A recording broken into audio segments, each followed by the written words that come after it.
Hello guys, and welcome back. We are on, oh man, we're already up to video 8, choosing your project. This is awesome. And I hope you guys are enjoying this and getting a lot out of it. If you have any questions, I definitely urge you to join Blue Cloud Select. That's part of our community where we can answer specific questions on this sort of thing.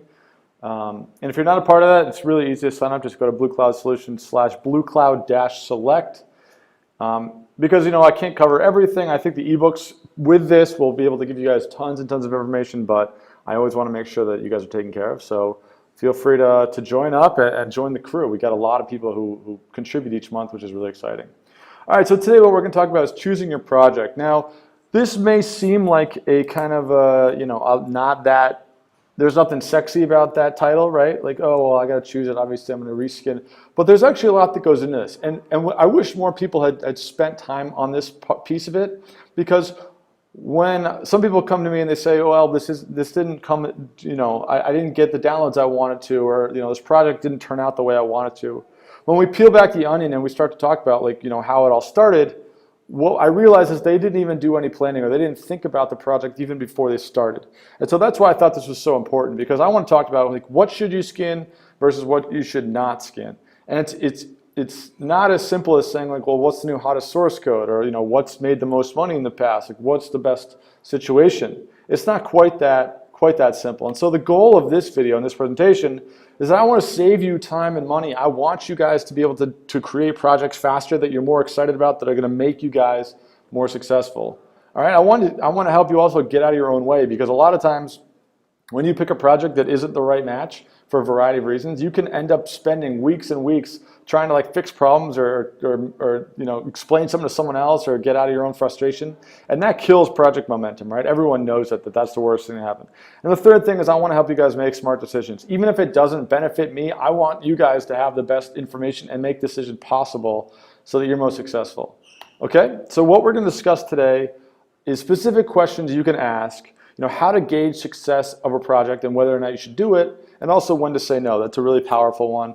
And just incidentally, if any of you if you've never read James Altucher's, I think it's Altucher's, whatever his name is, the book is called The Power of No, and it's a terrific book. I think anyone should definitely check it out.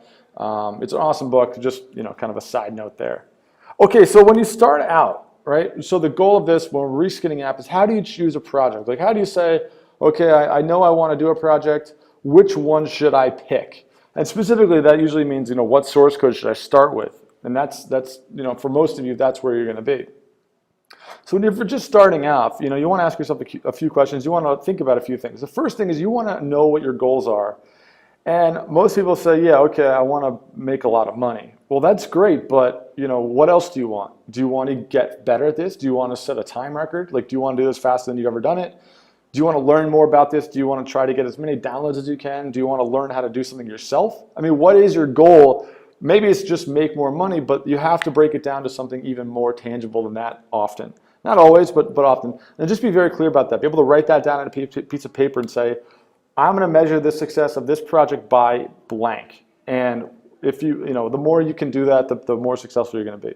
Second thing is you got to know your budget, right? You got to be able to say no to a project if it's out of your price range and you can't afford it. You got to be able to say no to that, even if it's a smoking deal. Those are going to come up a lot. But just make sure, all right, I'm not going to do this because I don't have the money to do it. Just know your budget and stick to it. Also know your limits, right? If you're working at a job right now and apps are kind of your part-time thing, or you're trying to get move away from your job, know that you might only have a couple hours a day, or maybe a couple hours on the weekend, and that's what you're working with.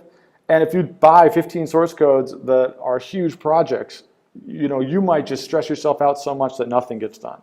So just know exactly what you can and what you're willing to put into this. And finally, I'm a huge believer that you really want to follow your interests, okay? I mean, it can be that you want to get really, really rich, or it can be I want to make 1 million apps, or it can be I'm interested in music apps, or I'm not that interested in finance apps, or I'm interested in games, or not interested in games.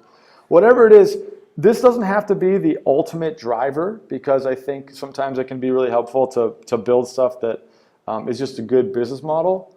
But also, I think it should play a factor. If you hate games, you do not need to reskin games. And similarly, if you hate photo apps, you do not need to reskin photo apps.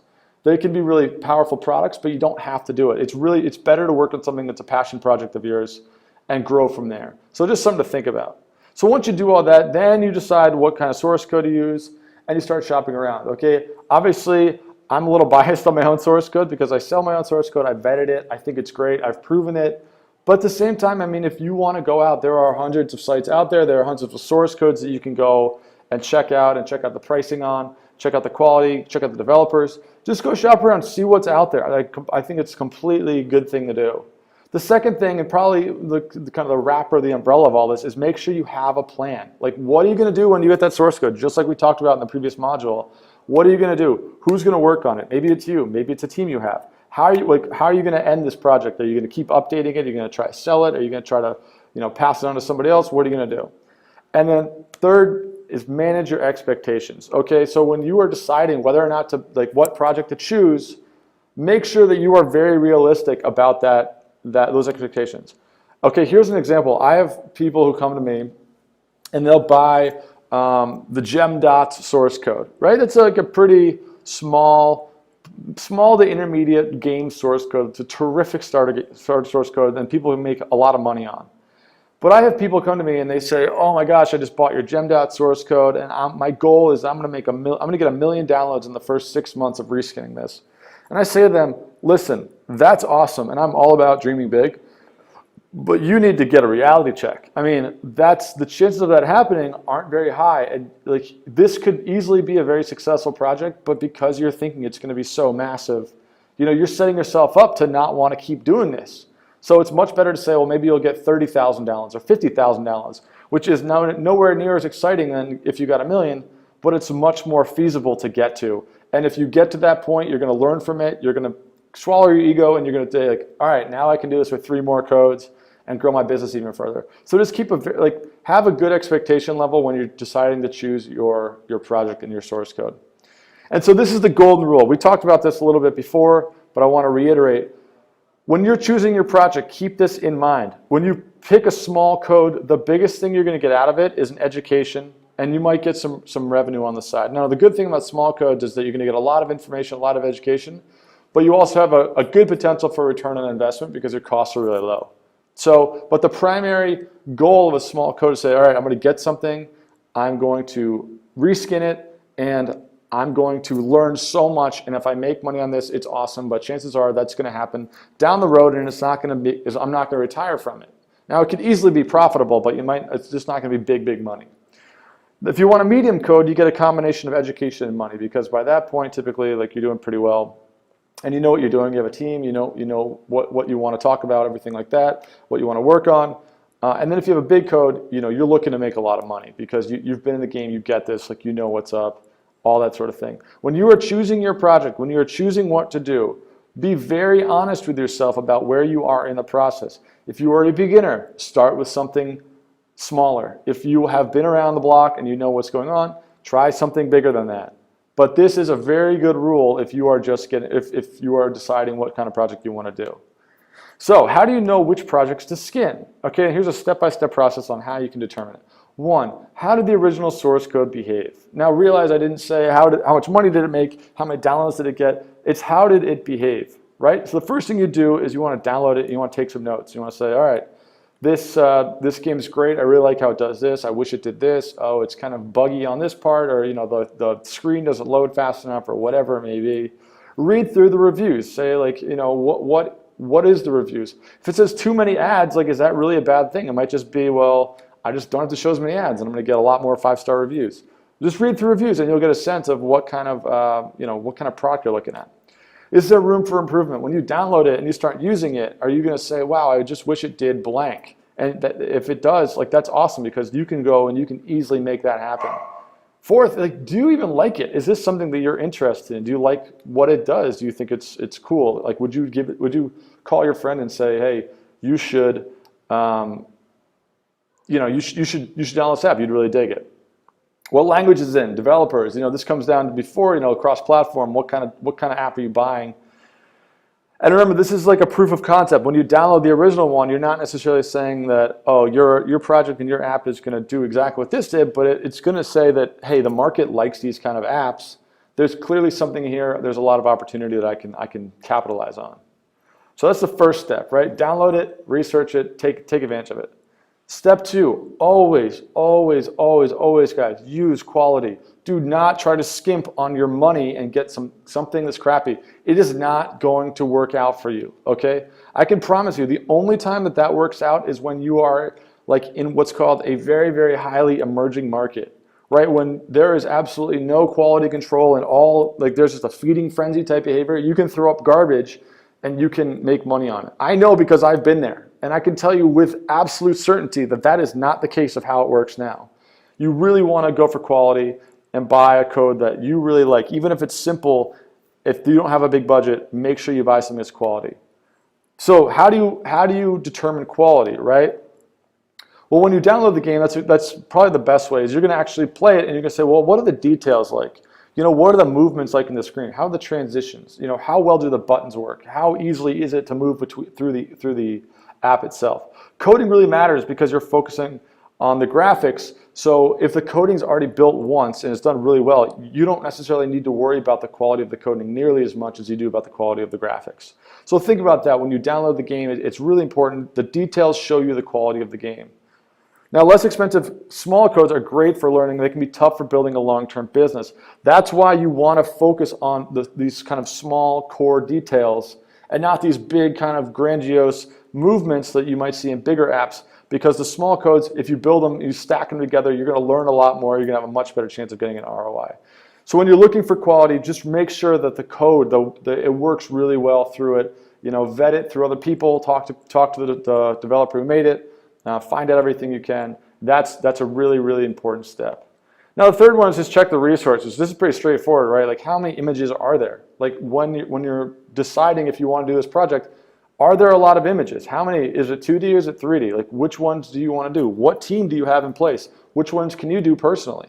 Do you need to replace all those images? Are there some that are very easy that don't even need to be replaced at all?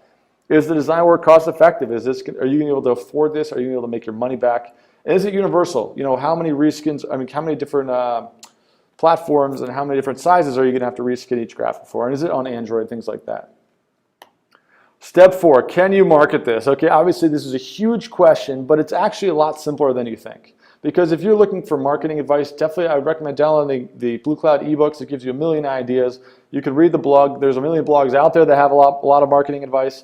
That's not necessarily specific to what we're talking about. But what we're talking about is making sure you can separate yourself from similar apps. Right? When you're building an app from the ground up, people just assume that because they're building a brand new app that their unique selling proposition, that's what USP is, they think that is baked into it. They say, oh, I'm going to build this amazing casino game. And they build the entire thing from the ground up, and it's this awesome poker game.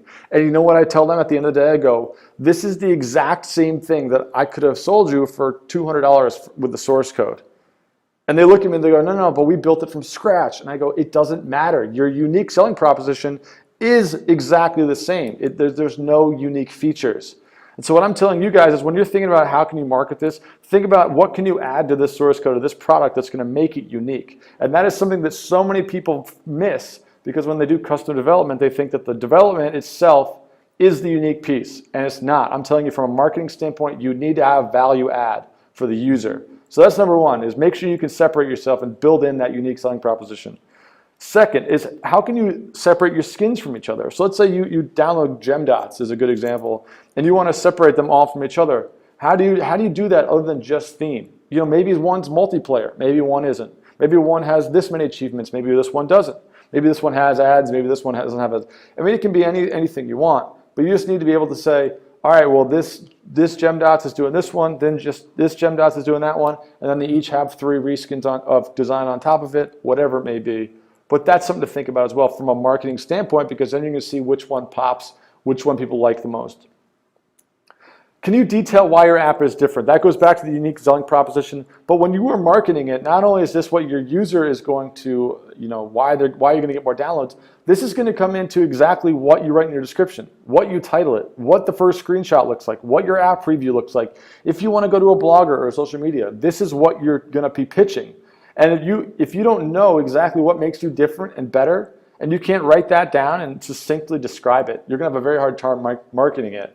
That's the first thing like if you go to an ad agency for anything, it can be a company, it can be for a brand, it can be for a product, whatever. The first thing they're going to say is, okay, what are we marketing? Because it's not the product, it's what's unique about the product. It's what makes the product different. And that's what I'm telling you to do, is be able to write that down and then build that into your source code. And finally, from a marketing standpoint, like, can you afford to have losers, right? Like, it's going to happen. Like, that's just part of business. That's the cost of doing business, is that you have to be able to understand that, not everything you put out there is going to be number one and do really, really well. And can you afford to have it? Is that something you can afford to have? That goes back into the kind of budget side of the equation. So the takeaway from this, guys, is just to wrap it all up, is you should really take it slow, especially at the beginning, and know what you want. Make sure that you have a plan, make sure that you know what it is that you're trying to do, because the source codes are not going to make the business happen. This isn't a drag and drop, oh, do this, everything's taken care of. Now that can work. I'm not saying it can't, and plenty of people have do that. They still do that often, but it's just not a long-term strategy. You really need to bake in a plan and say, all right, how do I keep my costs down? How do I keep updating awesome features and making the apps unique? Like, what am I going to do to make this happen? That's all. That's what you need to be doing. Second, is this a quality product? Like, are you purchasing a great source code, or are you trying to save $30 on the actual source code and get something much less, less quality? Like, what are you trying to download it? Make sure that you vet it yourself. Are the resources realistic? Are there 6,000 or are there 30? It's not better or worse. It's just, which ones are you ready to take on? Like, what can you handle? And going back to the strategy, do you have a clear strategy for differentiation? Do you know exactly what you're going to do to make this different? How are you going to market this differently? What foot are you going to lead with? And finally, like I was saying earlier, are you excited? Is this something that you get fired up with? Because you're going to be coming into work every morning and looking at this project for a long time, a couple of weeks, couple of months, whatever. And if you're not pumped about it, it's going to get really old really fast, and you're going to lose your momentum. So I hope that was helpful, guys, and I will see you in the next video.